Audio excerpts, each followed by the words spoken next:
everyone's fighting their own battles. So you just gotta be yourself, lovelies. One time we watched a video and it started out with this lady saying, "Hey, lovelies," and we were just like, people filming themselves getting out of bed when obviously they had to get out of bed first and put a camera there, and then they walk out of bed and then they yawn. Good morning, guys. Isla was showing me a video from Matt Diavella, who talking about self-care influencers. Yeah, and was talking about how like a lot of people will talk to the camera and like address the person behind the camera, and sometimes it can get really over the top where you're like, I love you guys. I so appreciate you watching this video. It warms my heart to know each and every one of you are out there with me right now. And it's like, when really you're just looking into a camera. Yeah. Social media is just overflowing with parasocial relationships. Mm-hmm. And, you know, I actually feel that, you know, I follow influencers and I think they're cool. And I feel like I know them when they talk to the camera and be like, you know, well, no one I follow actually acts like that, but you know, they're still talking to the camera like someone is there. Right. And even Matt Diavella, as he was like, you know, criticizing these people, was still talking to the camera like someone was there. Which I don't think is the bad part. I feel like some people will write that off like, oh, you don't know anything about any of these people. When it's like, no, you know something. You know what they look like. You know what the videos they put out there. And I think that it's also like, it's at the same time you're talking to a camera, but you're talking to the camera expecting that someone's going to watch the recording. So to just ignore that and to just otherwise, what would you do if you were just thinking I'm talking to a camera? Nobody talks to their cameras, and then no videos would be recorded. So if you're just thinking talk to the camera as if you're talking to a camera instead of a person, then you wouldn't be talking. So it's kind of like, I feel like there's a sort of a different way of looking at it as to trying to be as realistic as possible to what is the actual situation. Because I think that there's some people will think, oh, well, I want to be authentic, but then it's this caricature of authenticity instead of like, and that kind of plays out in our dynamic because we have a kind of our unique format where we're talking to each other, but then in theory, we're also talking to the person that we're recording it for, and we don't know exactly who that person is. Confusing. Yeah. Like, okay, because like sometimes we'll be like, oh yeah, daddy, when we're mentioning our dad. Right. But that's what we would say when we're talking to each other. Right. But then we sometimes we'll say our dad. Like or we'll say my dad as if it's a singular person talking to that. Like, you know. And so it's kind of weird because. Just one example. Yeah. And that's something we were talking about earlier. And then it kind of is expanding on what we talked about in our authenticity podcast about how it is really hard and how you are supposed to be able to showcase that, because I think that people are realizing, oh, you know, you want someone that you can feel like you can connect with online, but then a lot of people are just trying to game that in the sense of like, oh, and then that'll result in the I love you guys and then it's just what? I don't know a lot about Mel Robbins, but he was specifically pointing that out and using Mel Robbins as an example. Right. And the way he structured his video made it very obvious. Right. Well, even just saying, hey, guys. Okay, one time we watched a video and it started out with this lady saying, hey, lovelies. And we were just like, we were something very about that just screams fake to me. Yeah. And here's the thing is that you can address the camera knowing that there's someone watching it, but you wouldn't say, hey guys, to someone that you don't know. Okay, the embarrassing thing is that I kind of went through like a phase where I was like really into making YouTube videos, and that's what I'd say at the beginning of every single one of my videos. I'd be like, hey guys, so today in this video, like you need to point out exactly what you're going to be talking about in your video when the title is already spelling that out. Yeah. there are just some things. Well, that's why I'm saying really annoy me. Right? That's why I'm saying the caricature of authenticity, right? Because that's what we see is a lot of these people putting on a performance of authenticity in which they're trying to be able to say the things that you would in a situation with a friend, but when there's no friend there, it's just a camera. They'll be like, "Oh my God, you would not believe what happened," and it's just like it is trying to make you feel connected, but in a way that's not actually providing the real connection. And that's a problem that we've been trying to solve for ourselves, which is that we want to be able to share authentically our experiences, but not in a way that's like a back and forth with the camera, but a back and forth with us because we're here with each other. And then within that, other people, they are learning about us. Like, I think like if somebody did actually really want to get to know me, if they watch our podcast, I would think, this person is getting to know a lot about me through this podcast because we're trying to share ourselves. But and then a lot of the time, like, I'm actually trying to talk like I would to a friend because, you're a friend, but also like, when I was going through like my YouTube phase, I was like, I was trying to talk like there was a friend there. I didn't feel like I was like being super fake, or at least I wasn't trying to be fake and like manipulative, which is kind of what Matt D'Avella was saying is like a lot of these people are trying to be manipulative. There are people that I follow that start out saying, "Hey guys," and even though I find that annoying, that doesn't mean I think they're trying to manipulate me. They might be, they might not be, and I don't really know. I think oftentimes it's the difficult problem of knowing how to present yourself.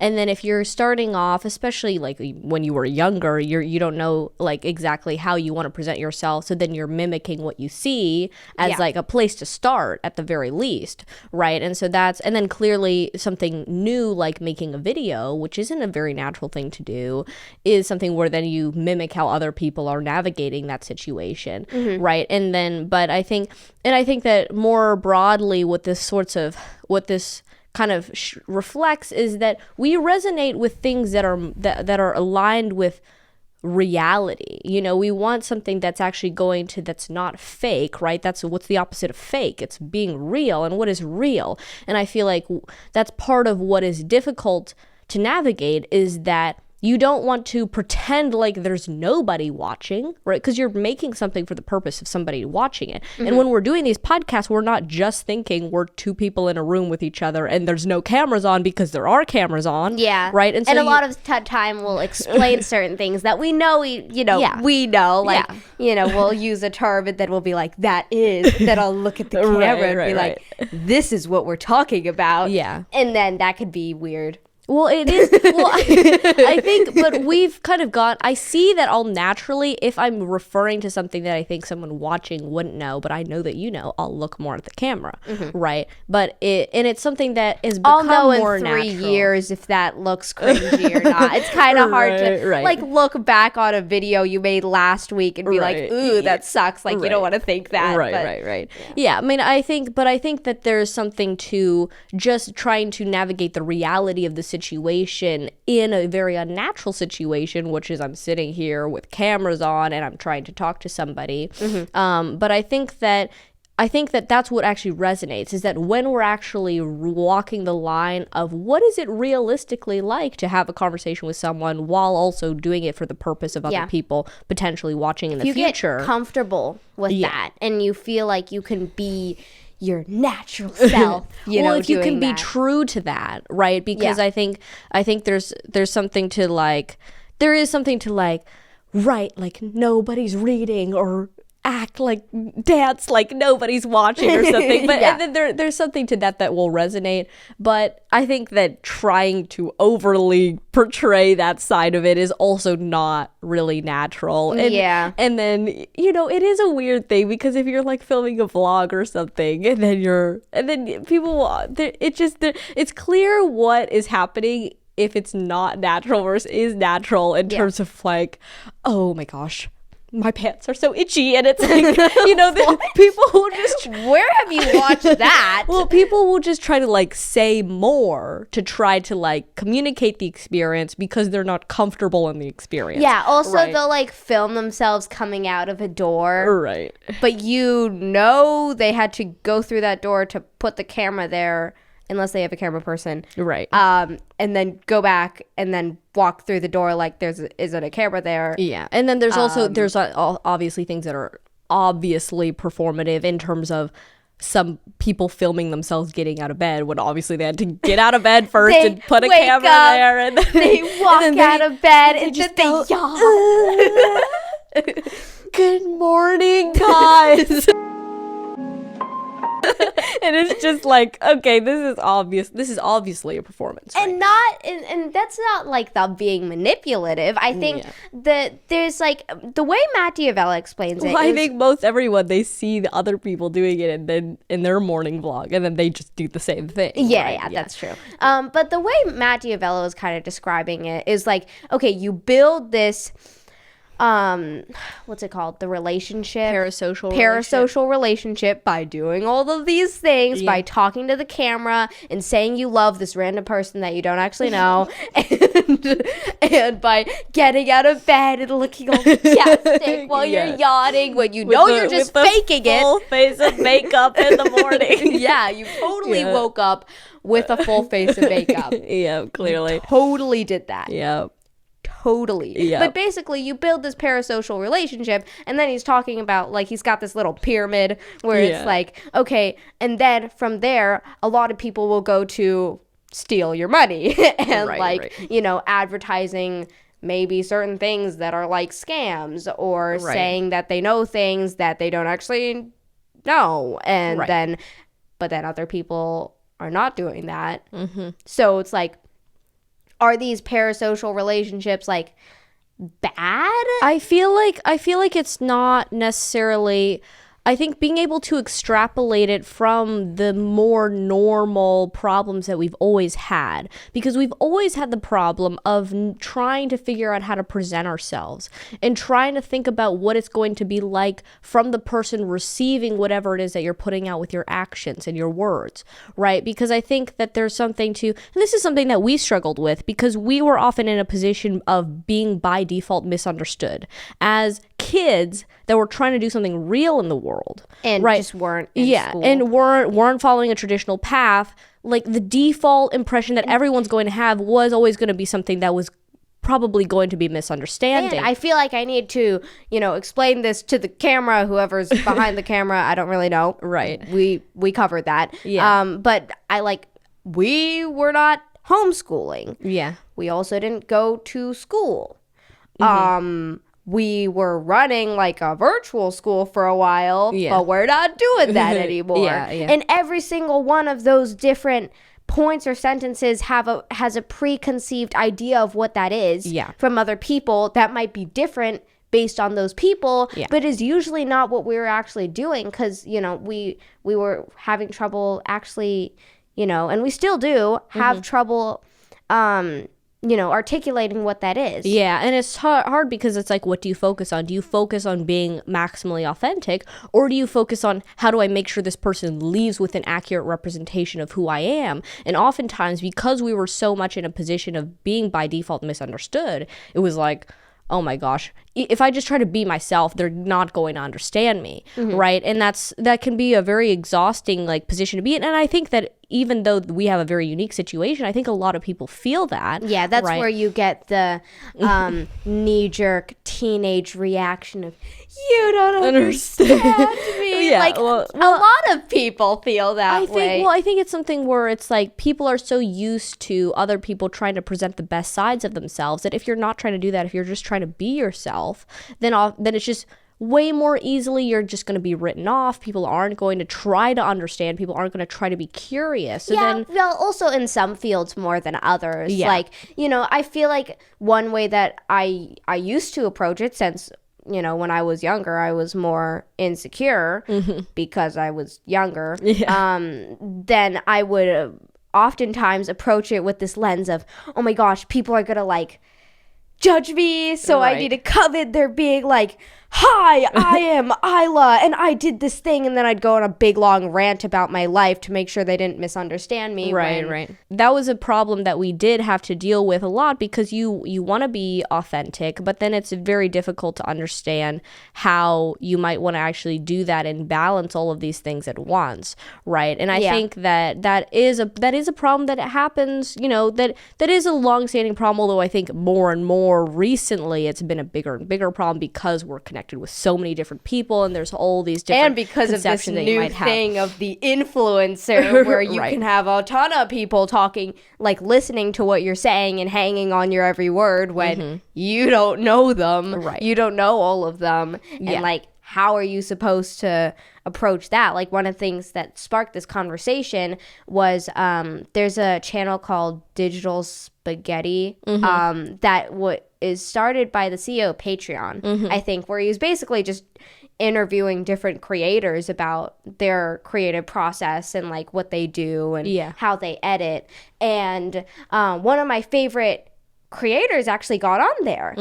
And one of the things I really liked about her videos was that she was really authentic. And it was interesting to see how she was talking about her own videos and how she was able to approach that. Right. Because she still has like videos that have like a comprehensive story, and it's kind of confusing for me because like how are you supposed to walk the line of planning out everything in your video versus just like going with it, but what if it doesn't end on a good note, right? Know, because she was talking about how all of her videos follow this like circle thingy.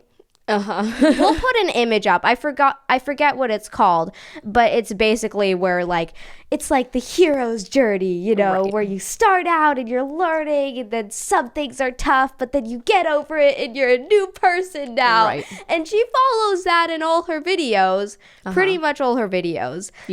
But then how are you supposed to be authentic at the same time, and like not all of your life events are going to end that way. So that was interesting to me of like, how are you supposed to walk that line? And that's something in a more like video sort of format, but I think that there's also something to, you're trying to, present yourself to people. And I think that that's something that's difficult, is because we were trying to use the language that we had available to us and the certain like ways in which we might have of describing ourselves. And at first we were describing ourselves like, oh yeah, we're homeschooled because we were outside of school and that's the language that people used. And then at and then we realized this is leading to way more misunderstanding than it ever led to any understanding of what we were doing, because what we're doing is almost like the opposite of school, and then we're not, and then home just implies we're just doing it at home. It's sitting just at home. And so sad and lonely. We're not. I think. I'm not sad and lonely. So it's just we were then at a certain point where like this is not helpful, but then so many people would say, oh, we're not doing school, and we just kind of just trying to start life. We're just trying to take control of our lives and see what is best for us, how we want to approach this thing and use our time. And the response to that is always, oh, you're homeschooled. Okay. I'm like, no. It's like, no, I'm not sad and lonely, everybody. And it's very difficult because it's like, because like, how do you optimize for convince this person that I'm not homeschooled, right? And sometimes it feels like this is the only way to go. But I think that's something that everyone can experience, where they'll have something in their life, like everyone's a different person, and they're trying to maybe they're confused about what they're gonna do when they go to college, like what degree they're gonna get. There's a lot of confusion. Some people think college sucks, other people are like, you need to go to college, and then like maybe they're having trouble with that, and then they don't know how to explain that. Like I haven't actually been in that situation, so I don't know, but maybe they're trying to explain that situation, but that can give the impression that they just don't know what they're doing and they don't have a plan for their life. Right. And that can be hard to cope with. And then you get you don't understand me response. Right. Well, and that's why oftentimes people are not comfortable sharing their uncertainty, because then oftentimes you do face being written off or people assuming things about you. Yeah. But I think that like you don't look as good as some kid that just has it all figured out and they're going to Harvard, right. and then they're going to be a doctor. Yeah. And then, not saying that's bad, I'm just saying that looks a little bit better to a parent. Yeah. And so there's all these sorts of things in terms of, you know, being presenting yourself in these constructs that people will have these assumptions. But I think that the place that we've gotten to is, no, I'm just going to be myself. And I think also not being in this position where you feel like, oh, I need to prove myself, which a lot of, as a young person, how are you supposed to have a basis of confidence to assert your own conviction in your decisions until you feel like you've proven yourself to, at the very least, to yourself, right? So there often is this period of like, I need to prove myself, like prove something to myself that I'm able to go out there and even to be myself and be satisfied in that, right? That's really hard to even get to that point, right? Yeah. So there is plenty of that, but I think that at a certain point you do need to be, and that's a place that I've gone to, honestly, is like when I'm just talking to people, I'm just going to talk to people, I'm going to be myself, and they'll make their assumptions, and just be yourself. Well, I think so helpful. I think in the long run that ultimately does lead to the most understanding. Yeah, right? It does. It definitely does. Yeah, I didn't mean to. Yeah, no, it's fine. I mean, because it can feel like I'm not making progress in the short term when people do make those assumptions. But if you're just consistently yourself, you know, then I think people will see that, and that's also the kind of over the long run, and and with the longest time horizon, even if it's after you die, and that person's like, oh, that's what they were trying. Like maybe that doesn't feel so good. Thanks for the reassurance. Because you're dead and when you can't realize that. You'll feel the understanding. Well, and I think that you won't. Well, I think there's also something to like. I think there's something to like the tortured artist sort of like archetype where a lot of them were misunderstood, and then after they died, people were like, wow, they were brilliant, they were so ahead of their time. I bet they really appreciate it. and I was like thinking like, oh no, I don't want that to happen to me. But I don't think it does, especially in today's world where it's like we have access to so many different people. You know, you're gonna find someone who understands you. Not like that sounds really bad. Well, I think uncovering the truth is able to become a lot faster now. Yeah, I think you just try to be authentic, because the people that are gonna write you off, you're probably not gonna have like great times with them anyway. Like it's hard to talk to someone who you feel like is just gonna write you off no matter what. So you know, be authentic. Don't jump in with it from a perspective of I need to prove myself. Yeah, I feel like everyone's fighting their own battles. So you just gotta be yourself, lovelies. Yeah. That your beautiful self. I'm 100% sure you're beautiful. Yeah, it's I think that's the part of this is understanding in a broader sort of sense in terms of how we're seeing what people want. People want authenticity, right? And so then you have to think about, okay, how do I present myself in the way that is going to be authentic, but then that is a hard question, because you want to essentially you want to be honest, and you want to think about what is really true to my experience. And I think that that's part of what we're seeing also as the sort of concept of, if you get 1,000 people to pay you $100 a year, you'll be able to make a living for yourself. So it's not about how do I get every single person to understand me, because ultimately, like, we really just want maybe just like a few people out there that really understand us, right? Yeah. We don't need the masses to understand it, because that's not going to be possible. Yeah. Right. Unless you simplify yourself so much that you're like nothing but but which is often what these mass influencers do, right? Is that they're nothing more complicated than a rock on the surface and how they're presenting themselves, right? I'm shiny and I'm nice. Yeah. You all understand me now. Yeah. And so I think that part of being able to be shiny.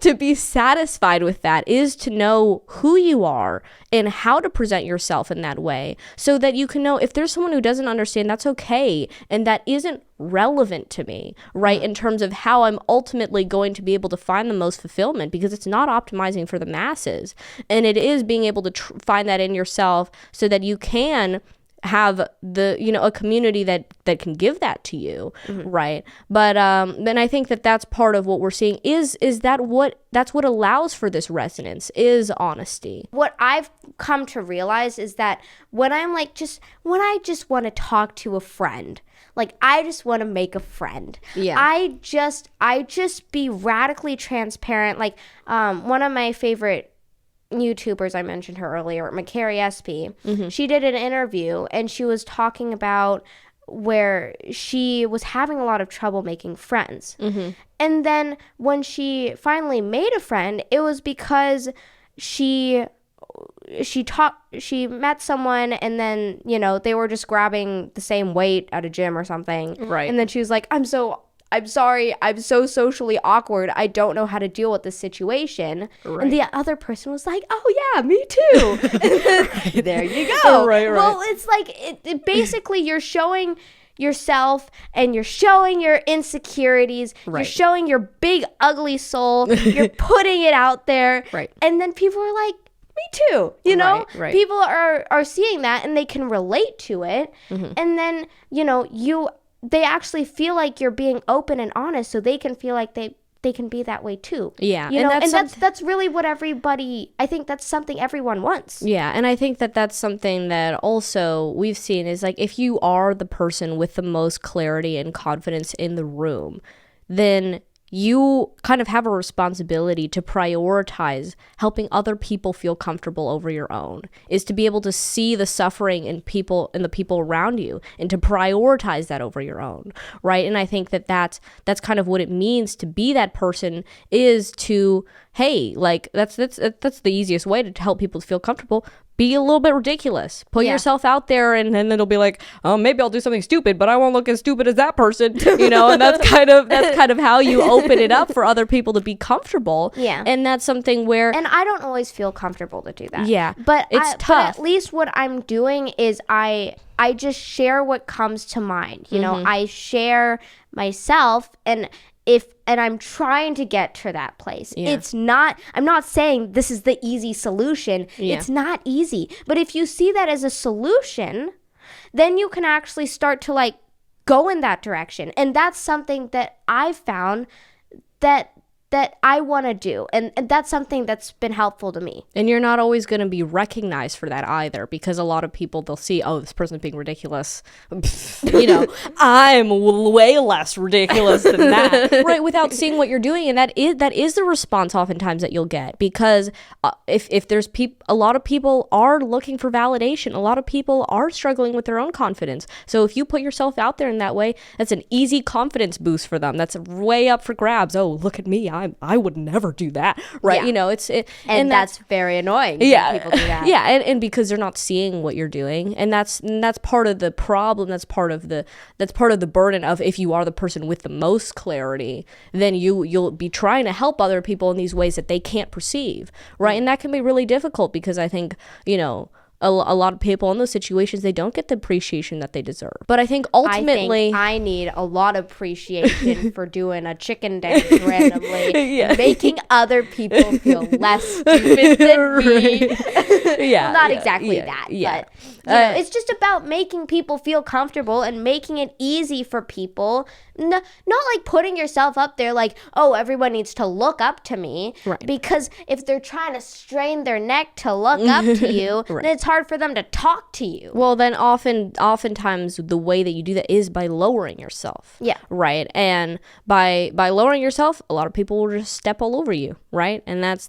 kind of the natural consequence of that. But I think ultimately in the long run, that is how you find the most fulfillment, is that otherwise you know that you could have done that for somebody. You know that you could have provided the opportunity for them to feel seen and show themselves, even if maybe instead they just kind of spat on it and didn't appreciate it at all. Yeah. But you gave them that opportunity because you saw that they needed it. And it's not necessarily just like, oh, a self-sacrifice of like, I'm going to allow these people to step all over me so I can be, I can give understanding to people. It's like, no, this is how I found friends. Yeah. This is how I found people that understand me. Is I just be honest. Yeah. And if they want to just like think that's if they just want to judge that, then that's okay. Yeah. It's better than like putting a fake person of like yourself out there and then having people be like, oh, well done, but that's not you. Yeah. And that doesn't feel good either. Yeah. That feels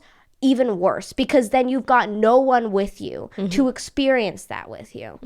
And sometimes it's like, and you can look back on your own experiences. Maybe I was the weak person in that situation and I didn't see that someone was holding out a hand for me. But it's also not to say, oh, well, I'm just better than this person, they don't appreciate me. It's like, we're just going to have weak moments sometimes where we're not able to see those things and appreciate somebody, and that's okay. And that's why I'm saying, like, maybe after you die, they'll realize like, oh, wow, that's what they were trying to do. Right? But it's like, but you have to have the long time horizon in mind in terms of not just thinking in the moment, is this going to work out or not? Because oftentimes it won't. But over the long run, if you are consistently doing that in every single situation, every opportunity you have the chance, you are going to find people who see that.